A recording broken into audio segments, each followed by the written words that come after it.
Hi, my name is Daryl Rock, and I graduated from Carleton in 1988 with a Master's in Public Administration.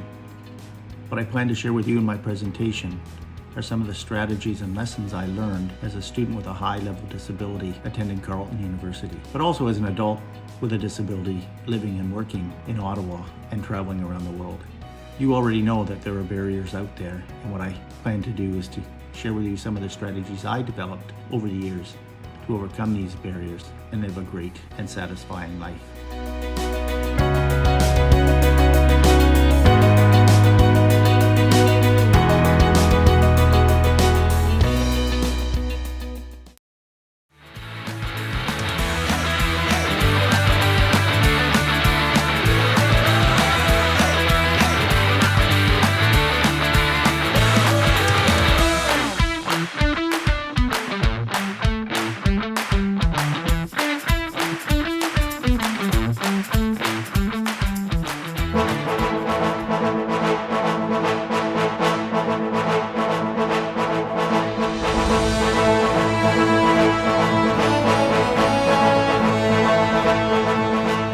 Hello everyone, my name is Quace. I'm the founder and developer of Timsel.com, which is a buddy system for improving your health with the support of family and friends.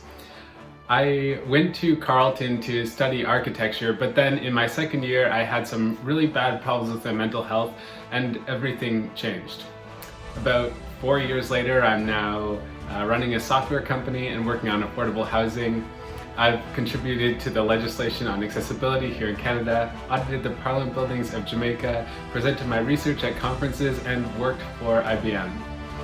So at Make the Cut this year, I want to encourage you to focus on turning the challenges that you face into opportunities, to pick courses and side projects that are exciting to you, and just to go where your interests take you, wherever that may be. So I will see you soon.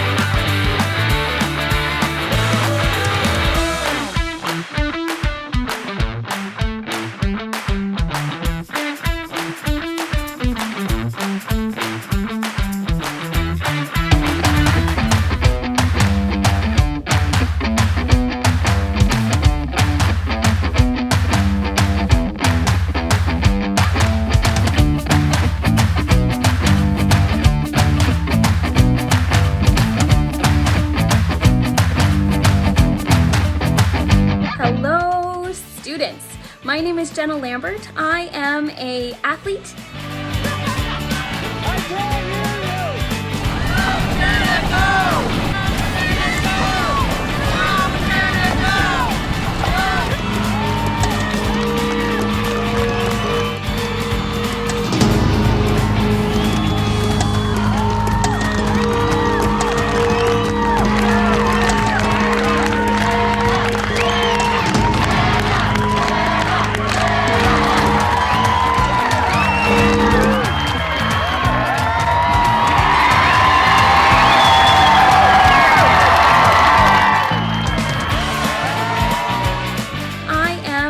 A lifetime student, and I work full-time at Carleton University. I am so excited to be joining you this year at our virtual Make the Cut event. I look forward to seeing you there and sharing a little bit about my career and academic journey.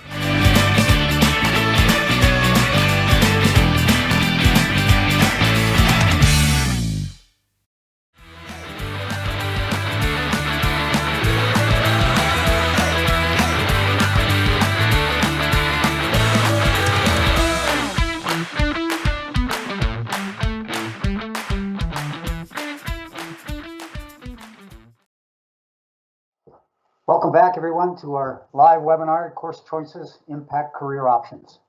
We're really pleased now to have our next two speakers, led, of course, by Amanda Blais, who have their perceptions, their incredible career paths. So, Amanda, it's over to you to introduce these folks. Thank you, Patty. I know I am super excited and honored to be moderating this panel between Jenna and Quace. I'll give you a bit of an intro between Jenna and Quace before we get into their journeys. So first I want to talk about Quace. So Quace is a former Carleton architecture student who developed an app called Timsel, a web-based accountability network designed to help students improve their physical and mental health by sharing their goals with friends and family.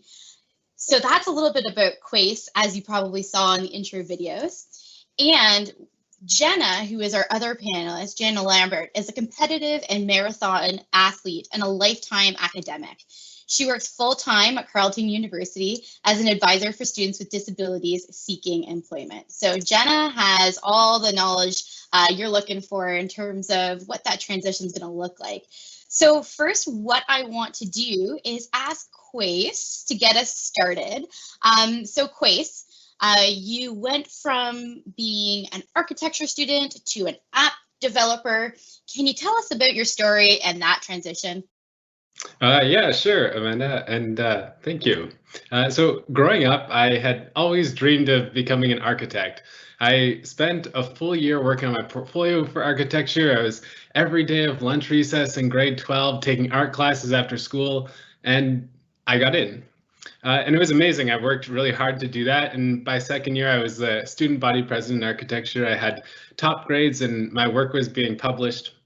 But in order to do that, I was kind of burning the candle at both ends. I was pulling several all-nighters each week. I was eating really unhealthy food, and I wasn't taking care of my physical health. And then one night, I can remember I started to taste and smell, hear, and see things that weren't there. And by the end of the week, I was starting to harm myself, and I couldn't talk properly. I was put on a suicide watch and taken to the hospital where I was diagnosed with psychosis and bipolar disorder. After that happened, I had to leave school and stop working. And within this mental illness, acute psychosis, the expectations for students after that are really, really low. My doctors were like, "You're not dead, you're not in jail, so what's the problem?" And that wasn't good enough for me. It was really frustrating that because of this illness, I couldn't work on my dreams anymore. So I started to study my condition and found that the medications I was taking were targeting the serotonin and dopamine receptors in my brain. And those chemicals form the basis of what's called your circadian rhythm. And it's responsible for waking you up and putting you to sleep and rewarding you for activities that improve your odds of survival, just kind of getting better at things. And in mental illnesses, these systems stop working properly. So you stop waking up, you stop going to sleep on time, and eventually small tasks like making your bed or brushing your teeth become almost impossible to complete. And keeping up with any sort of responsibility is really difficult. So I designed a social accountability network, and it worked kind of like training wheels, but for your circadian rhythm. It would trigger a reward in your brain for doing daily tasks like waking up or going for a run. And then when you stop doing them, it would let my friends and family know how to support me. At first, it was a calendar on my wall, and then as I developed it more, it became a bunch of connected spreadsheets. And then I realized this needed to be online. It needed to be just something that many people could use. So I taught myself to code and built Timsel. And in the process of developing it, I got better. It took several years, but I did recover completely, which is much better than the standard of care, what you'd get in a clinic program. After that, I was able to return to school part-time and showed my initial designs to my coordinator at the Paul Minton Center, and they encouraged me to submit it to the Ideas competition, which is a competition for innovative designs for accessibility. And usually Carleton students win. And that year I won first place. I got featured on the Carleton homepage, in the Ottawa Citizen and the Globe and Mail. And that felt so cool. It was really, really exciting. And then after that, I was invited to present my work at several conferences internationally, the Para-Pan Am Games, the Invictus Games, and then the International Society for Bipolar Disorders in Mexico. So it's like really crazy how things happen when you start getting into it. And by this point, my interests had shifted from architecture to software architecture. I got a job at IBM and found that it was really possible for small teams to build solutions that can be used by millions of people all around the world, which was super encouraging. And so I wanted to build something that people could use. I was getting a lot of interest in TIMSL from some big companies, but people would pick it up and it'd be really challenging to get set up on the app. So I knew I needed to take some time, really invest in its development. So I took out a loan and built a team around the app and got to work. And my goal over the next couple of years is to get a free mental health app for students that can be used at school, with families, and at work. And my kind of model is, if I can get 100,000, which seems like a big number, but it's actually a pretty small number when you think the amount of people that have mental health problems. If I can get 100,000 of organizations to build these peer support communities on TIMSL, for $29 a month, then that can be $35 million a year, which I can use to build my other interests, which are sustainable housing, food, and medicine. In the long term, my dream is to get back into architecture and really into the field of personalized medicine. And to do that, I'm just focusing each day on doing my best at working towards my goals, getting better at coding, getting better at running, yoga, and just developing my organizational abilities. And so today I am an app developer, but like all things that grow, that too will change. So, yeah. Holy cow, Quace. Wow, I know that's only been over the last few years, right? So I know I have a lot of questions. So audience members, remember, if you've got questions, there is a Q&A. You can post your questions for Quace and Jenna in the Q&A, because we will be out opening up for them to answer. So Jenna, let's jump into your story. Can you tell us a little bit about your story and how you got to where you are now? Yeah, thanks, Amanda. So the first thing you should know about me, apart from my love of giraffes, my disdain for caterpillars, and my slight obsession with dill pickles, is that I was born with cerebral palsy, a disability which affects my mobility, and a non-verbal LD, or learning disability. If you met me outside of Zoom land, you would see that I walk using forearm crutches or zooming around on a scooter. Pun absolutely intended, but I promise I wouldn't run over your toes. The next thing you should know about me is that I was blessed with an incredibly supportive family and community who encouraged me to pursue my dreams, no matter how big, hairy, or audacious they are.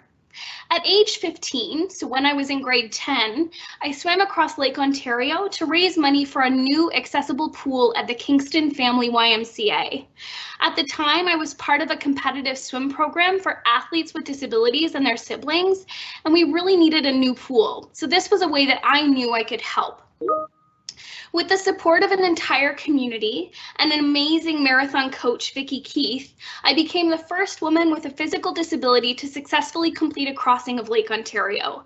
It took 32 hours and 18 minutes, straight, no breaks, and it was a long couple of days, but I made it to shore, and we raised over $250,000 toward the construction of a new pool. I didn't really know what I wanted to do at that point in my life. Media and communications experience from the marathon and my competitive swimming career led me to a communications degree. I considered going to college for a radio program and even did a co-op at a radio station. I loved it, but ended up going to university. At that time, I wasn't sure what the right decision was, but my parents both really encouraged me to go to university, so I made that choice. Looking back, I'm glad I did, because there's no way I would be where I am today. However, I know that college would have been an equally excellent and exciting choice if I had decided to pursue radio instead. In about the third year of my communications degree, I realized that although I loved communications and was learning a lot, it wasn't quite where I saw myself. I started talking to friends, family, folks at the university, and other schools to explore more options. I opted not to do a co-op in my program at that point, even though I was eligible, because I knew it wasn't for me. One day I was talking to my sister and a friend of my mom's who suggested that I check out social work. After looking into it, touring a couple of colleges and speaking to more of my trusted community members, I decided to apply to the Masters of Social Work program at Carleton University. When I got my acceptance letter, I was thrilled, but when I started the program, I was even more so. I remember sitting in about my third week of classes, thinking, I found it. This feels like me. This is where I fit. And that was such a good feeling.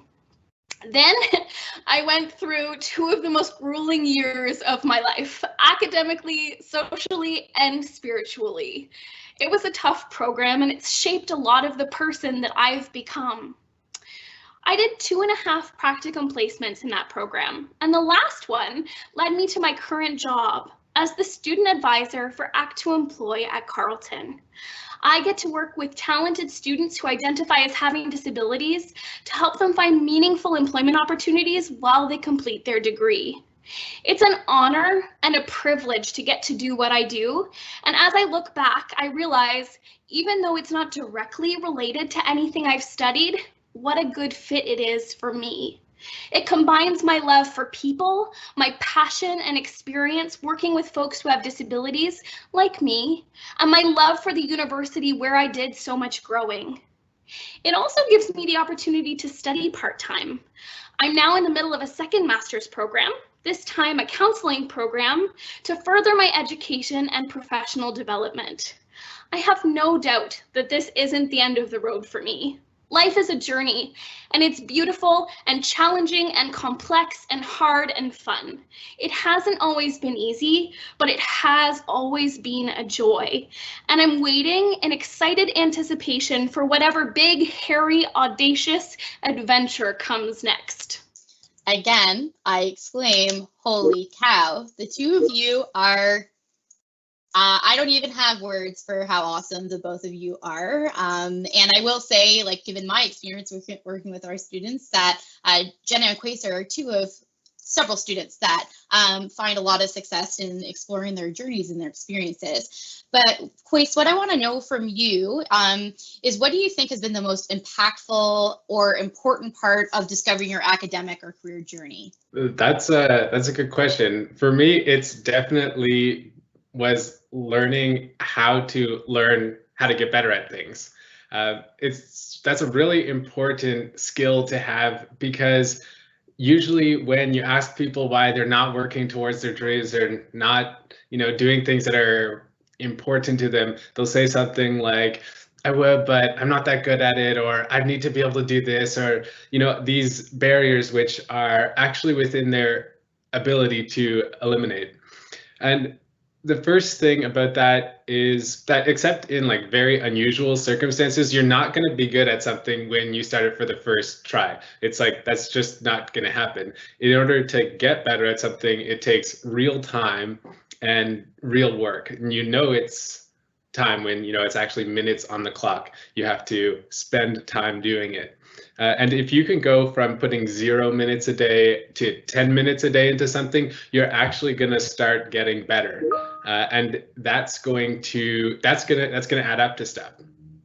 And as you go through this, you'll start to notice some patterns. You'll notice that you'll go through these times where you can put in very little effort and have these huge results.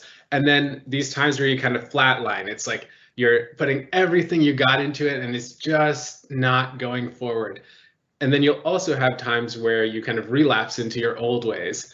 And at those points in time, it's just really important to be able to look at what what's happening, realize that you're stuck, or you're feeling kind of stuck, and move into a resourceful place. So think, now, what can I do to try and get myself out of this?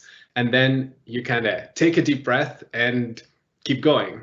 And in that, so learning to breathe and control my breathing was extremely important. You know, if you're breathing and you're up here, you're going to make yourself really, really anxious and give yourself all the reasons to get out of something. And that's really important for your fight or flight response, like getting out of a situation. But if you can move your breath down low, then you can slow it down, you know, think very calmly about your goals and, you know, make the decision to move forward. So the turning point was learning how to learning how to control my breathing, learning how to do self-talk and just pump myself up and, you know, build my passions. Wow. So again, lots of good ideas there. Learning to breathe. I think a lot of us, especially recently, have probably forgot that, you know, to take that breathing deeper and to use it to help channel some energy. So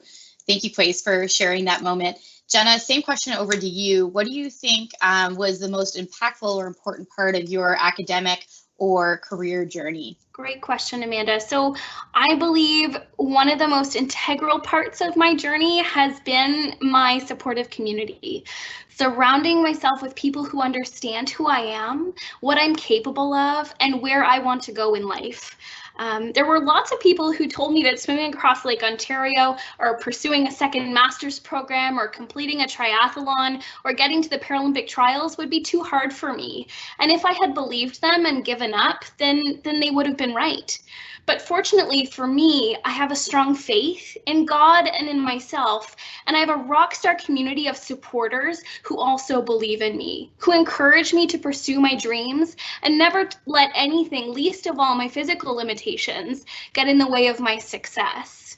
Don't get me wrong, the journey hasn't always been easy. There have been times when it would have been easier or less painful to throw in the towel, but sticking with it and pushing myself to achieve what many others thought would be impossible for me has always been worth it. It's in those moments where doubt creeps in and you're tired and, in my case, soggy or hurting and you just don't want to go on anymore, that the voices of support and love and affirmation are the most important. No matter what your goals are in life, whether you're thinking about what courses to take or how to step up your grades, or if you want to try out for a new sports team, fill in your goal here. In my experience, surrounding yourself with people who love and believe in you is a big part of making dreams come true. Love it. Support networks and belief in oneself. It's really important. Actually, we did have someone who wrote in and said, thank you so much for the webinar presentation. It's really inspired me, and I will keep secret tips in mind and the 3 life story presenters. So their question actually to Jenna or Quace, or maybe both of you, and maybe even Daryl. Daryl's going to be still available through answering questions remotely through writing. So the question is, did you always believe that you will be that successful? So I'm going to turn it over to Jenna to answer that question. Jenna, did you always believe you were going to be as successful as you are today?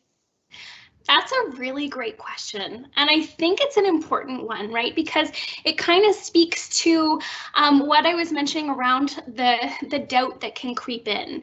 And sometimes there are moments in life, right, where we don't believe in ourselves, or we wonder whether or not we're going to be able to be successful, or we set goals that we think are a little bit too big. And so of course there are those moments, right? Of course we have those times where we question ourselves. But again, I would say that it's important in those moments to ground ourselves in and surround ourselves with the people who believe in us, so that when we're doubting ourselves, they can pick us up, they can cheer us on. So I guess to answer that question, Amanda, no, right? no, not always. Sometimes you doubt yourself, and sometimes you think, do I really want to swim across Lake Ontario? Do I really want to go for that second master's program? Do I really want to do those things? That's going to be a lot of work for me. So of course, there are those moments, but then it's, talking to people and getting connected with your community who can build you up when you're feeling down. What an excellent answer. You're right. It's not always easy to believe in yourself, but that's why those strong support networks to help you remind you that you can do it is really, really important. Quace, I would say another question for you would be like, what is the hardest part about building an app and coming back so strongly like you have? There's a lot of hard parts about building an app, and the first and biggest one is figuring out how to make something that is going to work for people where they're at. Everyone has very, very different requirements, very different lives, very different challenges. And I mean, in a app that helps you get better at things, they also have very different things they want to do and very different things that are going to work for them. And so the challenge is figuring out what's going to be general enough that anybody can get in and find a system to get support, and then making that and then turning into a package that can be deployed kind of anywhere. It's really hard to scale something. It takes a lot of time, and so you really need to have thought of everything. And so the most I can do is sit down at my computer, make some good plans, get feedback from people, and just know that when people are frustrated with something, that what they're actually telling me is, oh, it'd be better if you could, add a feature that does this or something like that. So being able to make something that works for everybody, or make something that works for a lot of people, and also being able to take people's criticisms or skepticism and turn it into the information that you really need to get to the next level. Excellent. So many complex things involved, but I think in the end, you've created an app that's very easy to use, user-friendly. So that's pretty cool. One of the other questions that has come in, I'm not sure who wants to field this one, but anything to encourage students with an IEP. So that's an individual education plan. That's usually how students receive their accommodations in high school, hoping to join university or college. So who would like to field this question? I'm happy to, Amanda. All right, Jenna. I can start. Yeah, for sure. So advice for folks who have an IEP in high school who are looking to become involved, potentially university, college, whatever you're looking at. That is a great question. And I think it's important, a couple of different things to keep in mind, right?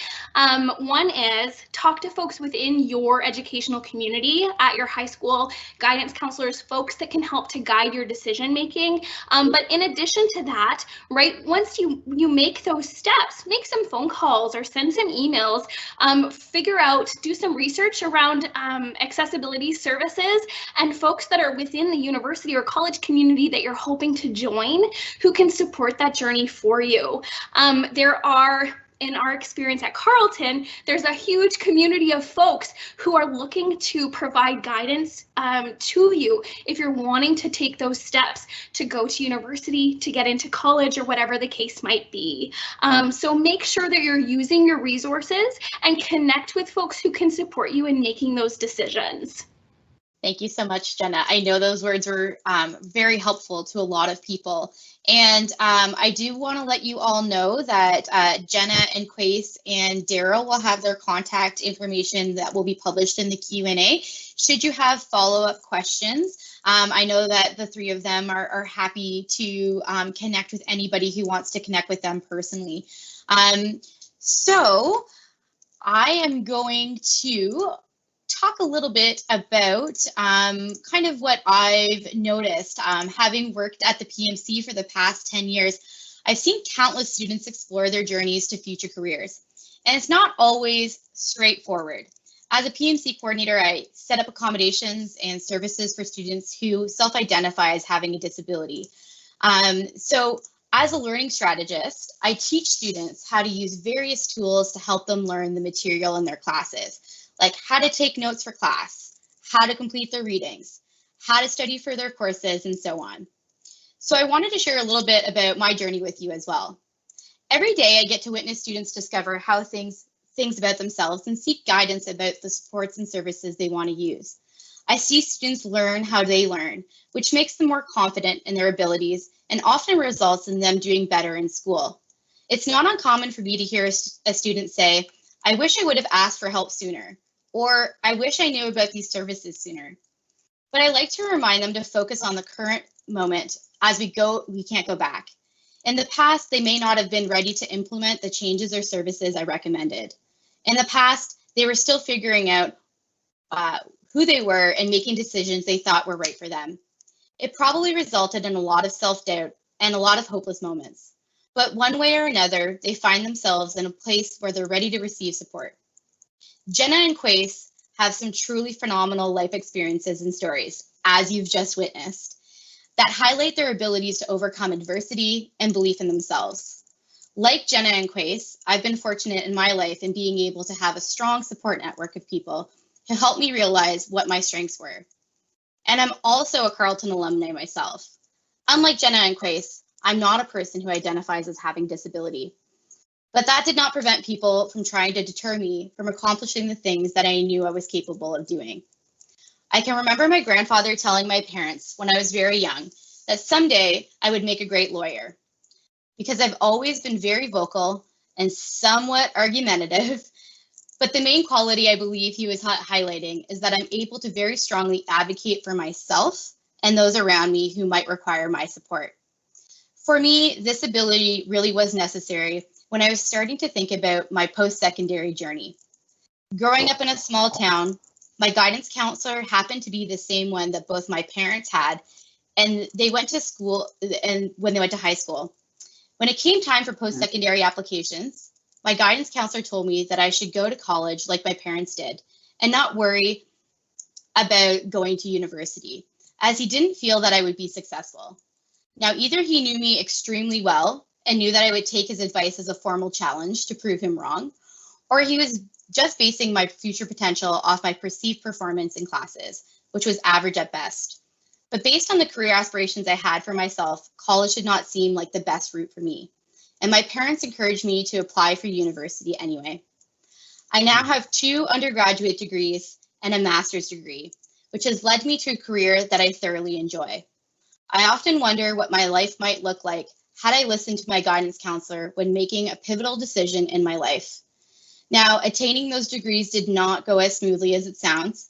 I did experience a lot of challenges and times of discouragement.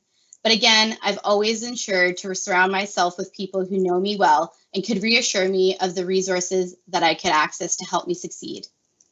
One piece of advice that I hold on to strongly in helping me to overcome any adversities I've faced in my life has been to seize the opportunities that are presented to me and to listen to myself when I feel like it's time for a change. Had I known back in university that people like myself existed, and by that I mean people who could help me understand who I am as a learner and how I could best learn the information I was being taught in class, I feel like I might not have had to endure as many struggles as I did, or I might have been better equipped to not get myself into some of the difficulties that I faced. That being said, I continually feel like all of those stumbling moments helped me prepare for the career that I have now, and my ability to problem solve and overcome challenges that I face with. College and university are environments that require a lot of independent learning and motivation, but it's not meant to be done alone, and there are more resources than one could imagine available for students. The key thing to remember and develop is who your point person is to help you get connected with those resources. And that person could be a disability or accessibility advisor within the college or university you tend to choose. I always tell my students to ask me whatever questions they have, because if I'm not the person to support them through it, then I can connect them or guide them to the resources on campus that can. Despite the fact that I'm not a person with a disability, I have seen hundreds, if not thousands of students that I've worked with over the past decade discover a path that either they have created or has been presented to them in becoming successful persons within their field of specialty. I've also seen countless students start in college and switch to university or vice versa. I've seen students take time off for personal reasons and return several years later. I've seen students who are looking to start a second career and coming back to school. So the bottom line I guess I'm getting at is that the decision that you make for yourself now does not define who you will be in the future. I myself changed my major 3 times before my 3rd year, worked in the field that I graduated in for several years, and then was presented with the opportunity here at Carleton, which came at just the right time in my life. Take the time now to volunteer, as Jenna has said, research and speak to people on careers or jobs that you're thinking about going into, and even just to gain the perspective of the potential things that you might want to do. Those are the experiences that will help you determine where you would like to continue your journey so that someday you can come to make the cut and share what your journey was like, just like Jenna and Quace have. In summary, and based on my experience, I would encourage you to seek out supportive voices. Develop your ability to advocate for yourself and your needs. Also, allow yourself to some flexibility when selecting courses and making career choices, and prioritize it getting connected to supports and resources within your post-secondary context. Find a person or department who can support your academic journey, and don't be afraid to ask for help. I'd like to thank you all for joining us today and encourage you to take the time to explore student stories at the institutions that you might want to go to and see which student stories most align with you and what you want your future educational experience to be like. Remember to learn and understand your strengths, what your strengths are, so you can foster them and have them lead you into the journey you're meant to pursue. Patty, I'm turning it over to you to close us out for this evening. And again, a huge, huge, huge thank you to Jenna and Quace for their great panel. I know we had to cut them off a little bit there, but Patty, take it away. Absolutely, Amanda. Good for you. It was fantastic to hear from these 2 speakers as well as yourself. And one of the themes that I get from it goes back to our questionnaire, our poll at the very beginning. A lot of young folks don't know exactly what direction they're going to go. They've thought about it somewhat. And it seems to me all the 3 of our speakers, as well as you, Amanda, have said, hey, keep your head up. Things change and you can shift and move. Your goal path is not a direct line. So thank you very much to our speakers, and a special, very special thank you to all the PMC staff who worked so hard to put this together. Not enough time to name every one of you.